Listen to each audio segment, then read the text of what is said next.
Magandang hapon kaagri. Pasilip ko sa inyo kaagri ating tanim kaagri. Ito kaagri. Nag green na ang dahon kaagri sa ating tanim kaagri. Dito naman kaagri. At saldin ito kaagri. Ating pinagitna sa gulay na bitulak kaagri, kasi ang bitulak kaagri hindi naman siya tumataas. Palagi naman natin siyang kukunan ng dahon lang ating kunin dyan, tsaka lumalabas din ang dahon ulit. Hindi na natin bunutin yung bituli. Ito ting atsal, ito yung pepperoni kung sa Italian pa. Ito po ating tanim dito kaagri. Madami-dami na yung atsal natin kaagri, mga mahigit 150 na puno. Ito talong, bumerde na din ating talong kaagri. Pasilip ko kaagri. Ito, tingnan niyo kaagri ating kaagri, atsal. Berding-berde na, may bulaklak ng iba.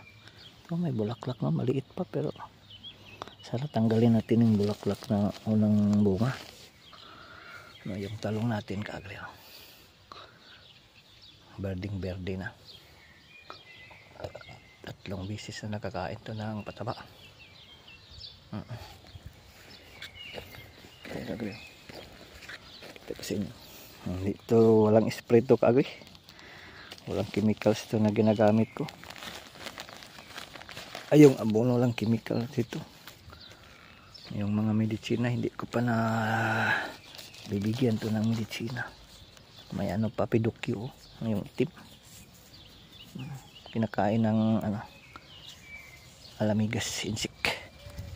Yung ants kumakain ng mga itim, pero mahirapan to ating tanim kaagri pag hindi natin ma-sprayhan, kasi yung dahon nila kumukulot po.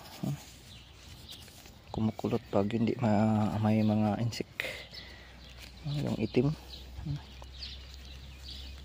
Hindi ko ito nisprayhan ng kaagri, chemicals.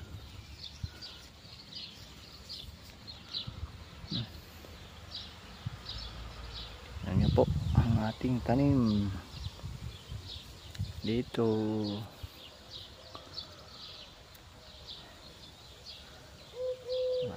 Ito lang pa